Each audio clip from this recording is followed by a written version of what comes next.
가장 높은 자리에 가는 것 자체를 목적으로 삼았던 사람이 스스로 권력을 내려놓을 리가 없다. 어떤 경우에도 자진 사퇴는 하지 않는다. 자진 사퇴가 모두에게 최선이라고 조언하면 경로에서 쌍욕을 퍼부을 것이다. 다나한 독서. 안녕하세요. 다나한 독서의 김다나입니다. 오늘 배경이 책과 촛불인 이유 뭔지 아시나요?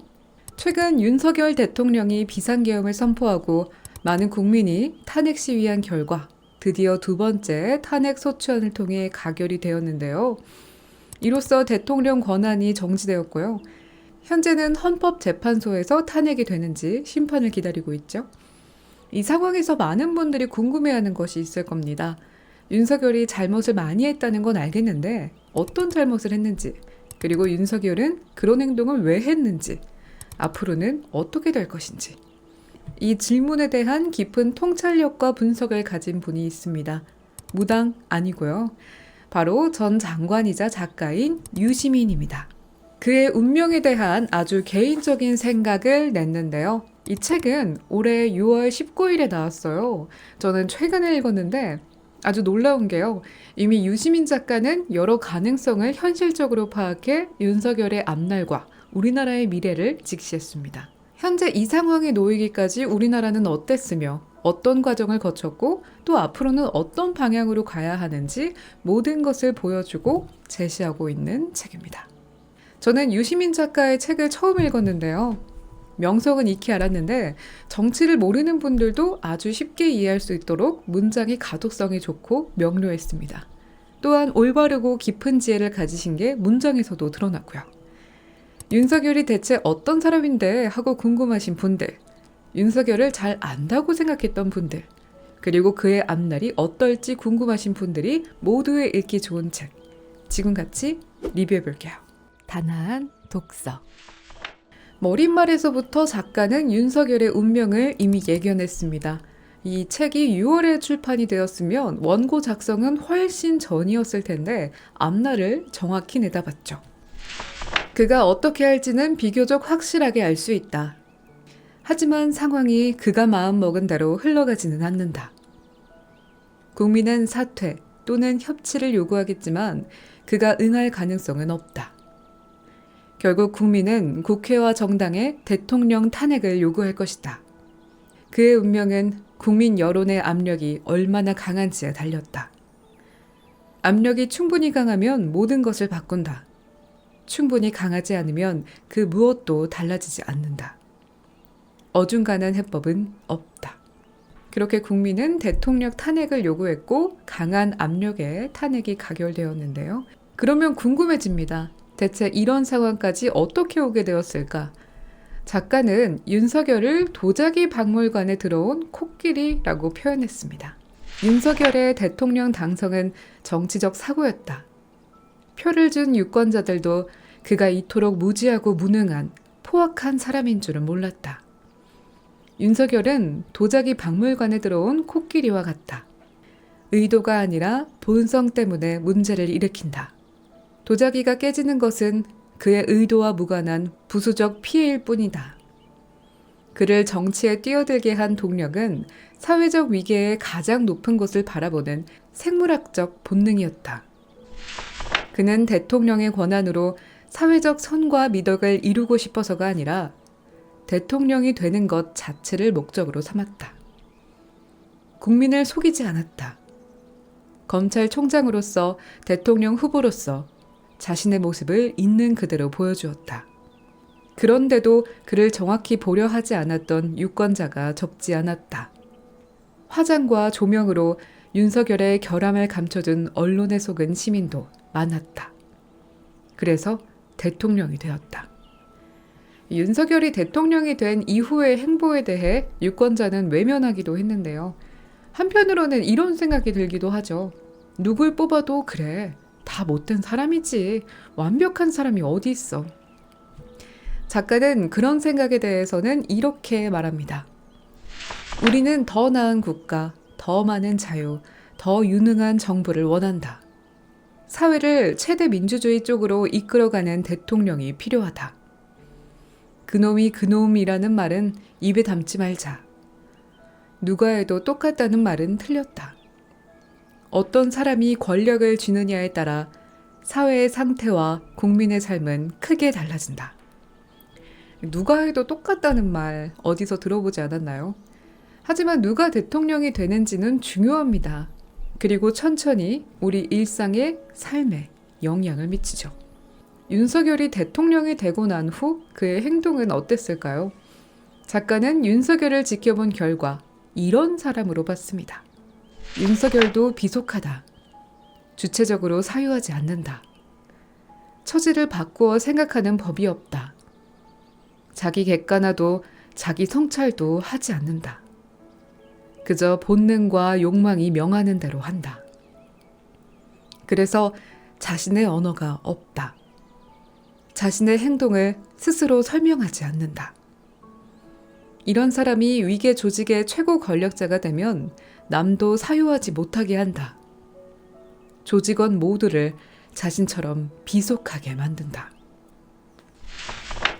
대통령실부터 내각과 공공기관까지 정부의 모든 조직은 비속하거나 비속한 척하는 사람으로 채워졌다. 누구도 자기 머리로 생각하거나 자기 언어로 말하지 않는다. 시키는 대로 하면서 윗사람이 좋아할 말만 한다. 창의적인 사람은 조직에서 쫓겨나지 않으려고 창의성을 숨긴다. 사업을 먼저 제안하거나 건의하지 않는다. 윤석열은 자기 성찰을 하지 않고 자신의 언어가 없어 주변 사람의 언어도 빼앗았는데요. 우리나라의 가장 위에 있는 대통령 자리에서 이런 행동을 하면 점점 밑으로 내려오며 악 영향이 퍼지겠죠. 그래서 작가는 스스로 사유하는 것이 중요하다고 말합니다. 윤석열은 사람이 중요하다는 사실을 깨우쳐준다. 스스로 생각하고 자신의 언어로 말하며 자신의 행위를 객관적으로 평가하고 옳은 일을 위해 위험을 감수하는 사람이 있어야 더 나은 세상을 만들 수 있다는 각성을 일으킨다. 그렇게 행동한 이들이 있다. 여기서 말하는 그렇게 행동한 이들은요, 부당한 지시를 거부하고 최혜병 순직 사건을 법대로 처리한 군인, 아이들을 지키려고 현직 검사인 신우 남편의 비리 증거를 공개한 어머니, 검찰의 압수수색과 조사를 받으면서도 디지털 캐비닛의 존재를 확인 보도한 인터넷 언론사의 기자, 대검찰청 검사들이 야권 인사와 언론인을 고발하도록 국민의힘 당직자를 부추겼다는 사실을 폭로한 정치인을 말했습니다. 그리고 그들에 대해 이렇게 말했습니다. 그들은 스스로 판단해서 옳은 일을 했다. 진실을 알리고 용기를 퍼뜨렸다. 스스로 사유하는 사람은 힘이 있다. 우리가 생각을 하려면 어떤 정보를 얻어야 하죠? 우리는 손쉽게 방송이나 인터넷, 신문을 통해서 정보를 얻을 수 있습니다. 하지만 작가는 이 정보에 대해 날카로운 경고를 던졌습니다. 언론은 일방적으로 윤석열을 편들었다. 극소수 중립 성향 언론사를 제외한 모든 신문방송이 그랬다. 윤석열을 검증 대상에서 사실상 제외했고 이재명 관련 의혹은 진위를 가리지 않고 부풀렸다. 한국 언론은 저널리즘 규범을 무시한다. 무엇보다 사실을 존중하지 않는다. 정치 권력과 유착해 이권을 따고 광고들을 위해서 기사를 쓴다. 대주주의 대리인이 보도의 방향과 내용을 결정한다. 기자의 독립성이나 편집의 자율성 같은 것은 안중에 없다. 이념적 균형은 고사하고 최소한의 기계적 중립도 지키지 않는다. 윤석열과 국힘당의 불리한 사실은 보도하지 않거나 최소한으로 보도한다. 이렇게 우리의 눈에 가장 가까이 닿아 있던 언론, 그 언론은 편파적으로 정보를 제공하고 올바른 시선이 없었는데요. 국민들의 일부는 방송과 신문 믿을 만하지 않다고 보지만 아직은 그 정보가 사실이라고 믿는 사람도 많습니다. 저도 가끔 일부러 사실을 왜곡하고 편파적으로 기사를 쓰는 기자에게 환멸을 느낄 때가 있는데요. 작가는 이 점에 대해서도 유쾌하게 현실을 직시하며 설명해 줬습니다. 기자는 사회의 책임을 느끼는 지식인이 아니다. 민주주의를 위해 싸우는 투사도 아니다. 이 사실을 받아들이지 않는 사람이 많아서 기자는 사는 게 괴롭다. 월급을 받고 상사의 지시에 따라 일하는 회사원일 뿐인데 비리를 폭로하고 불의에 항거하며 인권과 정의를 위해 싸우라고 하니 난처하기 이를 데 없다. 기자가 자본과 정치 권력의 간섭과 횡포에 맞서 언론 자유와 편집권 독립을 위해 싸우던 시대는 지나갔다. 다시는 돌아오지 않는다. 사실 그런 시대는 있지도 않았다. 그런 것처럼 보인 때가 잠깐 있었을 뿐이다. 덧붙여 작가는 기자에게 댓글을 달거나 링크를 가져와 SNS에서 뭐라 해도 기자들은 그거 하나도 안 보고 꿈쩍하지 않는다고 합니다. 그렇다면 우리는 어떻게 해야 할까요? 국가와 부자만 언론기관을 만들 수 있었던 시대부터 시작해 현재까지 쭉 이어오고 자리를 잡은 신문사와 방송사. 그것에 대해 작가는 방향도 제시했습니다. 낡은 언론이 윤석열에게 제공한 보호막을 벗기려면 새로운 저널리즘을 키워야 한다. 우리는 그 일을 잘해왔으며 앞으로 더 잘할 것이다. 이제는 신문 잘 보지 않고 또 방송사의 힘도 조금은 줄어들었죠. 최근에는 표현의 자유에 제약이 없는 유튜브로 보도하는 채널도 많은데요. 작가는 새로운 저널리즘으로 인정하는 채널은 김어준의 겸손은 힘들다 뉴스공장이었는데요. 김어준은 여론조사를 동원한 대중심리 조작을 막지 못한 것이 이재명 낙선의 원인 가운데 하나라고 판단했다. 그런 사태를 막으려고 여론조사 꽃을 세웠다. 김어준의 문제의식에 공감한 시민들이 정기 구독자로 가입해 돈을 보탰다. 여론조사 꽃은 전화면접과 자동응답 방식의 정기 여론조사를 병행했다. 여론조사 꽃이 총선 기간에 한 지역구 여론조사는 공개된 모든 조사의 20%가 넘을 정도로 많았다. 김어준은 정기 여론조사와 대규모 선거구 여론조사 결과를 발표함으로써 2월 일반 여론조사 결과를 활용해 대중의 심리를 조작하려던 언론의 기획을 무산시켰다. 올바른 방향으로 언론에 맞서 실행하고 있는데요. 우리 가까이에 있는 TV와 스마트폰, 그 안에서 우리가 어떤 선택을 해야 할지 보여주는 사례이기도 합니다.